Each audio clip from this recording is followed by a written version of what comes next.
Hello everyone, कैसे हैं आप सब लोग। Good afternoon to all of you. Welcome back to ICT virtual classroom Dehradun. मैं निखिल राणा। क्लास 12 का आज अपना मैथ्स का टॉपिक हम कंटिन्यू करेंगे, जो कि है कंटिन्यूटी एंड डिफरेंशियबिलिटी। उस पर हम कुछ क्वेश्चंस करेंगे। मैंने आपको कल कुछ चेक करने के लिए क्वेश्चंस दिए थे, उस पर हम आज होमवर्क दिया था, उस पर आगे हम आज कंटिन्यू करेंगे। तो चलिए अपनी क्लास शुरू करते हैं। शुरू करने से पहले हमेशा की तरह थॉट ऑफ द डे लेके चलते हैं। तो आज का थॉट ऑफ द डे है बच्चों, luck is not in your hand, luck is not in your hand, but decision is in your hand, but decision is in your hand. Luck can't make your decision, but decision can make your luck. जी हाँ, luck क्या है? Luck आपके, देखिए किस्मत हमारी हाथों में नहीं, किस्मत पे जो है बोलते हैं ना, किस्मत में जो होगा, बट डिसीजन आपके हाथ में है। डिसीजन आप क्या डिसीजन लेंगे? लक आपका डिसीजन नहीं बना सकता, बट डिसीजन आपका लक जरूर बना सकता है। आपका क्या डिसाइड करते हो, क्या डिसीजन आप लेते हो, उससे आपकी किस्मत जरूर बदल सकती है। क्या आप किस्मत में लिखा है वो बदल सकता है, बट डिसीजन मेकिंग पावर आपकी अच्छी होनी चाहिए। क्या आप डिसाइड कर रहे हैं, इसलिए बोलते हैं decision making power, leadership quality आपके अंदर होनी चाहिए। कब क्या चीज करनी है और कब क्या चीज नहीं करनी है, इस चीज की समझ हमें होनी चाहिए। तो जो भी कार्य करें वो सोच के, थोड़ा समझ के, थोड़ा टाइम लेके उसको आगे इंप्लीमेंट करें। तो चलिए बच्चों अपनी क्लास शुरू करते हैं और चलते हैं स्मार्ट बोर्ड की तरफ। तो आपने जैसे कि देखा, ठीक है, कल हम देख रहे थे, तो ये क्वेश्चन दिया था मैंने आपको, मैंने इसमें बोलता find the point of discontinuity. तो डिसकंटिन्यूटी के पॉइंट्स आपको निकालने थे, है ना। तो आपको इसमें -3 और 3 दो पॉइंट्स हमें इसमें दिए गए हैं। तो आपको इसमें कैसे आप इसमें करेंगे यहाँ पे दिया गया था। बट उससे पहले कुछ क्वेश्चंस मेरे पास आए थे कि सर ये बता दें आप, ये क्वेश्चन था, तो वो मैं बता देता हूँ आपको। क्वेश्चन क्या था, एक मैट्रिक्स क्वेश्चन है और पूछा भी गया एग्जाम में। चलिए, ये तो आप करेंगे ही, है ना, इसको हम करेंगे अभी। बट जो क्वेश्चन था वो मैं आपको बता दूं, वो क्वेश्चन काफी बार पूछा भी जा चुका है, उस पर हम करेंगे, ठीक है। अब क्या था वो क्वेश्चन उसमें, और वो आता भी बच्चों 4 नंबर पे क्वेश्चन, ये क्वेश्चन आते हैं। इसको मैं क्वेश्चन देख लूं, क्वेश्चन कहाँ वो क्वेश्चन है। हमें क्वेश्चन भेजा था एक बच्चे ने कि सर इस क्वेश्चन को आप फिर से बता दें। चलिए पहले फिलहाल तब तक क्वेश्चन को हम देखते हैं कहाँ वो क्वेश्चन है। फिलहाल हम उसी क्वेश्चन को करते हैं जो हमने कल आपके पास छोड़ा था, ठीक है। तो आप यहाँ देख सकते हैं कि यहाँ डिसकंटिन्यूटी चेक करनी है, ठीक है। तो मैं 3 पे चेक कर लेता हूँ, -3 पे हम चेक कर लेते हैं पहले।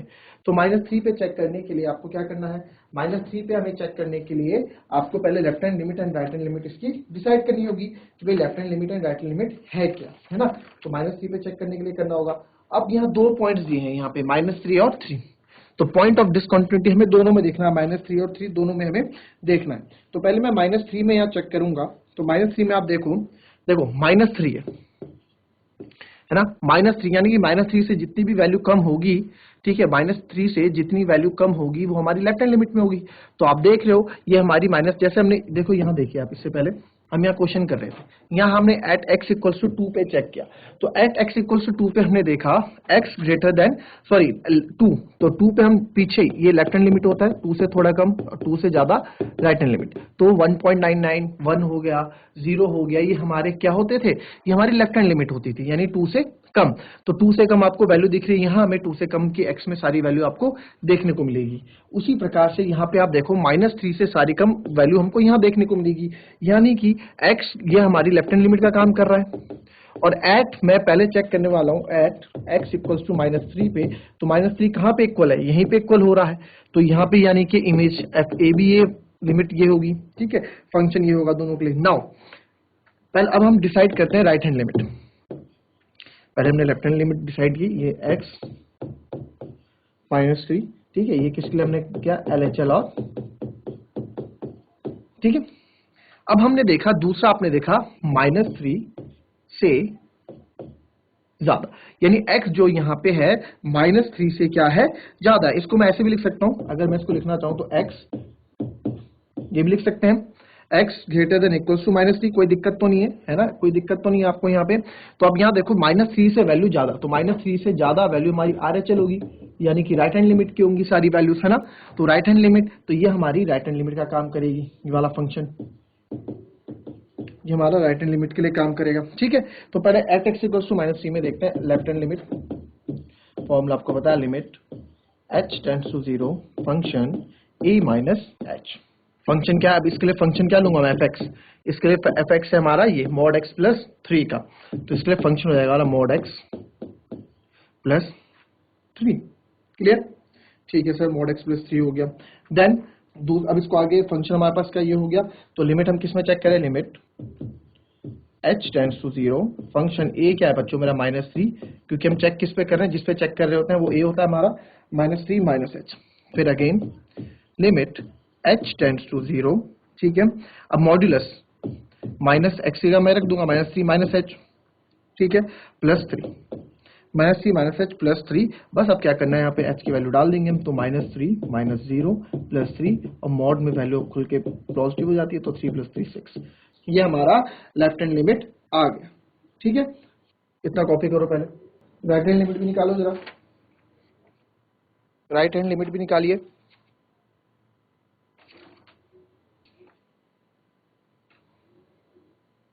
चलिए राइट हैंड लिमिट में देखेंगे अब, limit h tends to 0, function a + h। इसके लिए fx क्या है हमारा, इसके लिए fx देखते हैं, इसके लिए हमारा फंक्शन क्या होगा, इसके लिए हमारी लिमिट ये है तो हमारा फंक्शन भी ये होगा -2x, है ना। तो फंक्शन हमारा इसमें -2x है, क्लियर। हम किस पे चेक कर रहे हैं, एट x = -3 पे हम चेक कर रहे हैं, तो limit h tends to 0, function a -3 + h, ठीक है। The limit h tends to 0, function क्या हमारा 2x, तो -2x की जगह लिख देंगे -3 + h, ठीक है। वैल्यू डाल देंगे -2 -3 + 0 and minus minus -2 -3 minus minus plus, और ये आ गया +6। तो राइट हैंड लिमिट भी मेरी क्या आ गई बच्चों, 6 आ गई, क्लियर।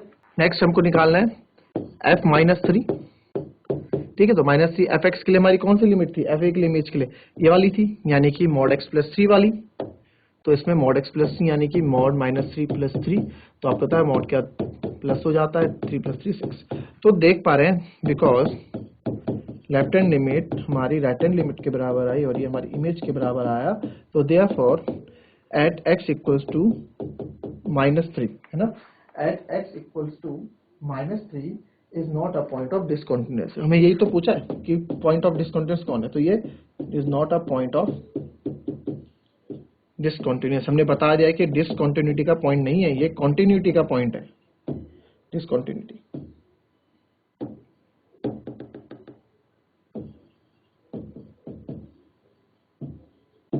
डिसकंटिन्यूअस का पॉइंट नहीं है, क्योंकि ये तो कॉन्टिन्यूटी है, तीनों इक्वल आ गए, तो यानी कि फंक्शन क्या हमारा कॉन्टिन्यूटी है, x = 3 में कॉन्टिन्यूअस फंक्शन है, क्लियर। यानी सातत्य है, असातत्य नहीं है। हमसे तो ये पूछा था कि find all the points of discontinuity, fault तो -3 पे नहीं है, तो 3 पे चेक करके देखेंगे हम। इसके बाद करो इसको कॉपी, ठीक है। अब एट x = 3 पे आप लोग चेक करो जरा फटाफट, एट x = 3 पे क्या था। बट उससे पहले जो क्वेश्चन था वो देख लेते हैं, जो क्वेश्चन एट x = 3 पे आप करेंगे, तब तक हम ये देख लेते हैं। क्वेश्चन ये था, if x, y, z are different, ठीक है, ये अगर भिन्न है तो जो डिटर्मिनेंट है हमारे पास x² 1 + x³ y² 1 + y³, then show that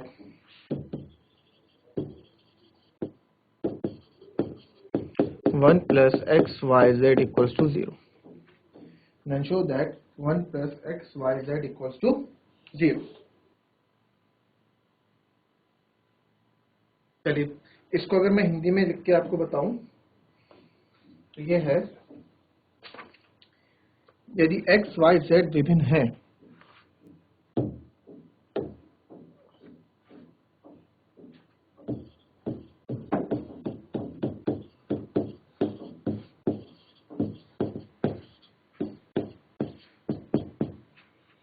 यदि x y z विभिन्न है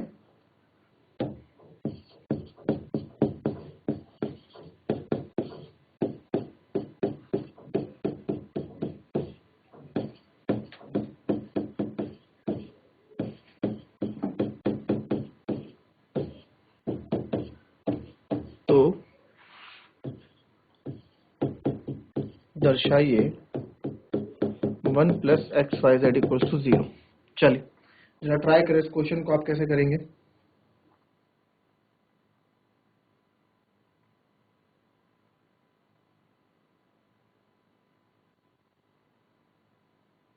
चलिए कैसे आप करेंगे इस क्वेश्चन को थोड़ा बताएं। करा हुआ है हम लोगों ने, सिंपल सा क्वेश्चन है, देखिए कुछ नहीं इसमें करना, मैं इसको मिटा देता हूँ, है ना। ये तो बात क्वेश्चन एक ही है। तो हमने देखा हमारे पास यहाँ पे डिटर्मिनेंट क्या दिया हुआ है बच्चों, एक्स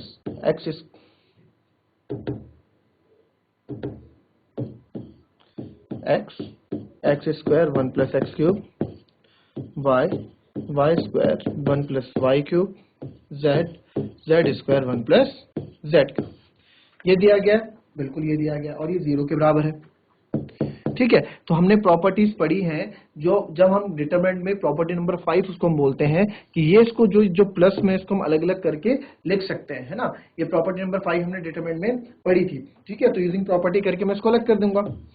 तो x square 1, y square 1, z square 1 plus जो इसका साइन है वो लगाएंगे x square x cube, y square y cube, z square z cube equals to. ठीक है, अब हमको क्या चाहिए था भाई, हमें तो 1 प्लस एक्स वाई जेड चाहिए, है ना, हमें तो 1 प्लस एक्स वाई जेड चाहिए। तो अब क्या करेंगे, अब देखो क्या कर सकते हैं आप, मैं क्या कर सकता हूं इस क्वेश्चन में, इसमें आप जो ये वाला देखो, मैंने अलग करने से क्या फायदा हुआ, अलग करने से फायदा हुआ कि यहां से x, यहां से y और यहां से z में क्या कॉमन ले सकता हूं, है ना, कॉमन ले सकते हैं। तो नेक्स्ट स्टेप में हम कॉमन लेंगे, इधर था x square 1, y square 1, z square 1 plus यहां से मैंने एक्स वाई जेड कॉमन ले लिया, तो अंदर मेरे पास बचेगा एक्स वाई जेड, तीनों रो से मैंने कॉमन ले लिया, तो यहां से तो तीनों में तो कोई मतलब ही नहीं है, 1 1 1 1 1 1, दूसरे में एक्स स्क्वायर था तो एक्स वाई जेड, और यहाँ बच जाएगा एक्स स्क्वायर वाई स्क्वायर और जेड स्क्वायर। देखो यही था, हमने एक एक एक्स वाई जेड सबसे हमने एक एक निकाल दिया। ठीक है, तो अब हमारे पास 1 प्लस एक्स वाई जेड, और हमें देखो ये ध्यान रखना है मन में कि 1 plus x Y Z equals to 0 लाना है। तो एक्स वाई जेड तो बाहर आ चुका है अभी तक मेरे पास, है ना। 1 कैसे आएगा, 1 मेरे को लाना है अगर, तो 1 मैं कैसे, यहाँ पे मैं 1 को इंट्रोड्यूस करूंगा इसमें, और 1 को लाने का क्या तरीका है। अब हम क्या करेंगे, दोनों को सेम करेंगे, इन दो को सेम करेंगे ताकि मैं कॉमन ले सकूं। भाई कॉमन लूंगा तभी तो 1 भी बाहर आएगा, है ना, इसमें मैं कॉमन लूंगा। ठीक है, तो अब कॉमन लेने के लिए मेरे को चीजें सेम जैसी चाहिए, यानी कि एक्स वाई जेड अगर यहाँ आगे है, देखो एलिमेंट्स तो सेम है, एलिमेंट्स देखोगे आप अंदर के सारे एलिमेंट सेम है, बट इनकी क्या है, पोजीशन अलग अलग है। और आपको पता है डिटरमिनेंट में अगर मुझे पोजीशन बदलनी है, रो से कॉलम बदलना है, कॉलम से रो बदलना है, तो हम क्या कर लेते हैं, हमारा केवल क्या होता है, साइन चेंज हो जाता है ना। तो मैं क्या करूंगा, मैं यहाँ देख रहा हूँ, इसको मैं आगे ले आता हूँ, इसको मैं पीछे चेंज कर देता हूँ, क्योंकि वहां 1 1 1 आ गए, तो C1 इंटरचेंज कर रहा हूँ C3 से, कॉलम 1 कॉलम 3 से मैं इंटरचेंज कर रहा हूँ, तो कॉलम 1 को कॉलम 3 से इंटरचेंज करेंगे, तो आप देखोगे 1 1 1 आ गया, ये तो कोई चेंज नहीं हुआ, और एक्स वाई जेड आ गया, plus x Y z 1 1 1 x Y z and x square y square z square equals to 0। अब आपको पता है जब भी हम कोई चेंज करते हैं तो बाहर साइन उल्टा हो जाता है, तो -1 यहाँ बाहर आ गया। इतना क्लियर बात, तो कॉपी कर लो पहले। ठीक है, हमने कॉलम 1 से कॉलम 3 को चेंज किया।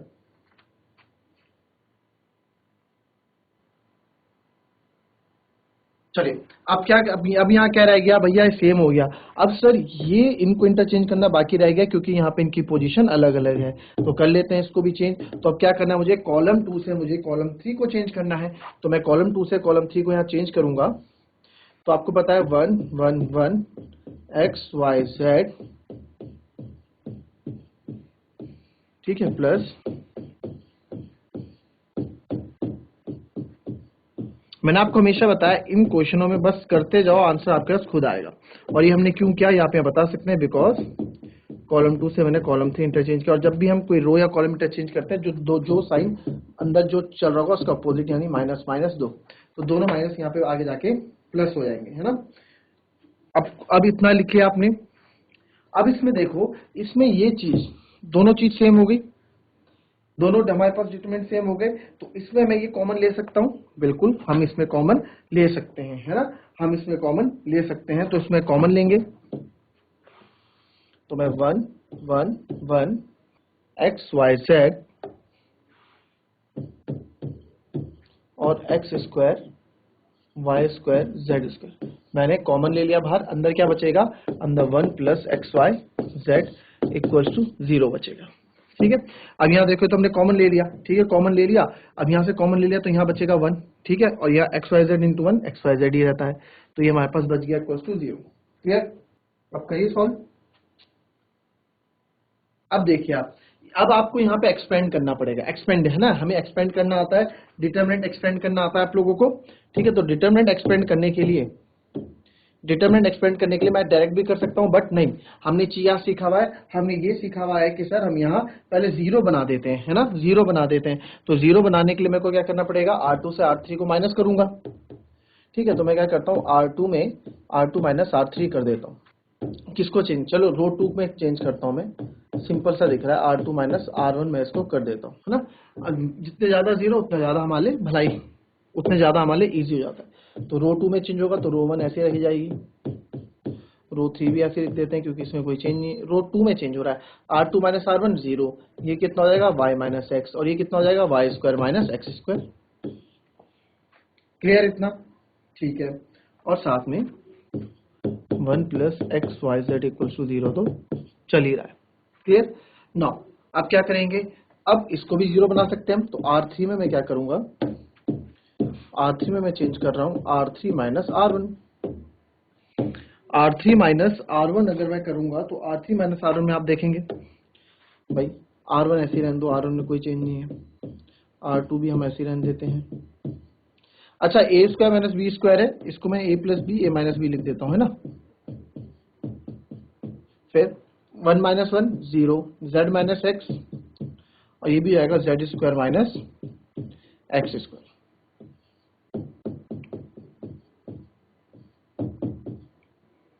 क्लियर, आप क्या कर सकते हैं, अब देखें, ठीक है, इसको भी यही बना देते हैं, ए स्क्वायर माइनस बी स्क्वायर, तो ये आएगा जेड प्लस एक्स और जेड माइनस एक्स। अब आप देख रहे हैं रो 2 और रो 3 में मैं क्या कर सकता हूँ, यहाँ से y माइनस एक्स कॉमन ले लिया, यहाँ से z माइनस एक्स कॉमन ले लिया, हम डिटरमिनेंट में ये चीजें कर सकते हैं ना।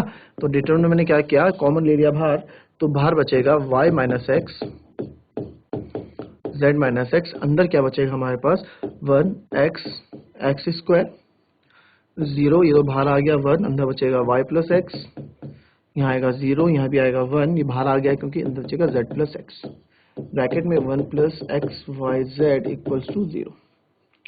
क्लियर इतना, ठीक है, अब बस अब हम कुछ नहीं करेंगे, अब इसको हम एक्सपेंड कर देते हैं ना, एक्सपेंड अलोंग, जो हमने जीरो बनाए क्यों, इसलिए तो बनाए ताकि इजी हो जाए, एक्सपेंड अलोंग कॉलम 1, कॉलम 1 के अलोंग एक्सपेंड करेंगे, तो कॉलम 1 के अलोंग एक्सपेंड करेंगे हम, आपको पता है A11 C11 plus A21 C21 plus A31 C31।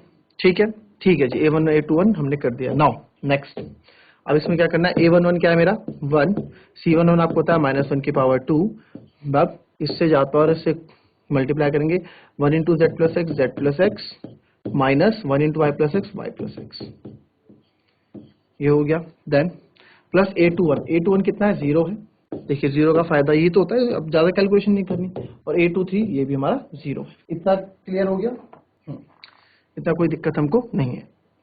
अच्छा, इससे पहले ये भी चल रहा है, लिख लेते हैं एक्स जेड माइनस एक्स, ठीक है, अब अंदर करेंगे, ये तो प्लस हो जाएगा, ठीक है, z plus x minus y minus x, solve कर दिया अंदर मैंने। अब आप देखोगे प्लस एक्स माइनस एक्स कर दिया, तो ये बचेगा y minus x z minus x और जेड माइनस वाई, और साथ में 1 प्लस एक्स वाई जेड भी चल ही रहा है इक्वल्स टू 0। इतना क्लियर हो गया। अब आप देखिए, इतना लिखे पहले फिर समझना, पहले इतना लिख लो।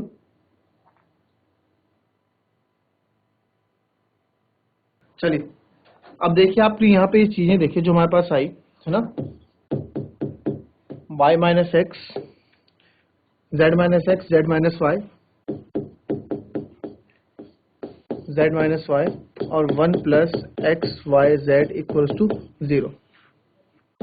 ठीक है, तो अब आप यहाँ देखो, हमें क्या बोला था स्टार्टिंग पे कि यहाँ पे चारों टर्म्स इक्वल है। ठीक है, तो अब देखो चारों टर्म्स यहाँ पे देखो आप, मैं इसको अगर ये यहाँ देखो y माइनस एक्स आपका ये भी 0 के बराबर है, z माइनस एक्स ये भी 0 के बराबर है, z माइनस वाई ये भी 0 के बराबर है। तो यहाँ से क्या हमें निकलता है कि y x के बराबर है, z x के बराबर है और z y के बराबर है ना। अगर इसको फर्दर सॉल्व करेंगे तो ये चीजें क्लियर होती हैं, यहाँ पे बिल्कुल होती हैं। तो बट हमें क्वेश्चन में डायरेक्ट बता रखा था कि यह तीनों बराबर नहीं है। हमें क्वेश्चन में बोला हुआ था ना कि ये तीनों बराबर नहीं है। यहाँ देखिए क्वेश्चन में क्या बोला गया था हमको स्टार्टिंग में कि if x Y z are different, यानी कि ये इक्वल नहीं है। ठीक है, तो इक्वल नहीं है तो इक्वल नहीं है तो भाई ये तो इक्वल आ रहे हैं। ठीक है, यानी कि ये इक्वल नहीं हो सकते हैं। समझ में बात आई? ये इक्वल नहीं हो सकते, अगर इक्वल होंगे तब तो ये 0 हो जाएगा। ठीक है, तो यहां से ये बात हमें समझ में आती है कि क्वेश्चन में डायरेक्ट ये तीनों बराबर नहीं हो सकते, तो इन तीनों की कंडीशन वेरीफाई नहीं करेगी, है ना, क्योंकि तीनों के लिए एक्स वाई जेड क्या है, डिफरेंट है। तो भाई एक बार बताओ, y माइनस एक्स अगर एक 0 हुआ तो पूरा 0 हो जाएगा नहीं, बट y माइनस एक्स 0 है ही नहीं, y माइनस एक्स 0 है ही नहीं, इस कंडीशन को अप्लाई नहीं कर रहा है, क्यों? क्वेश्चन में कहा गया इक्वल नहीं है। तो देयरफॉर 1 प्लस एक्स वाई जेड हमारा क्या हो जाएगा, 0 के बराबर हो जाएगा। रीजन देंगे because it is given that हमें बताया गया है कि x Y z are different. ठीक है, अगर इनमें से ही कोई 0 हो जाता तो ये तो पूरे को 0 कर देता फिर, है ना। बट यहाँ पे हमारे पास 0 क्या देखने को मिल रहा है, हमें 0 क्या है, हमारे पास 0 यहाँ 1 प्लस एक्स वाई जेड यहाँ पे 0 है। ठीक है, तो इसकी वैल्यू 0 ही हमने प्रूव कर लिया। तो चलिए बच्चों, आई होप आपको ये चीज समझ में आएगी। जो चीज समझ में नहीं आई आप चैट के माध्यम से पूछ सकते हैं, अपने डाउट्स क्लियर कर सकते हैं। तो आज की क्लास यहीं समाप्त करते हैं, मिलता है नेक्स्ट क्लास में। तब तक के लिए be happy, be healthy and be safe. Thank you and have a nice day.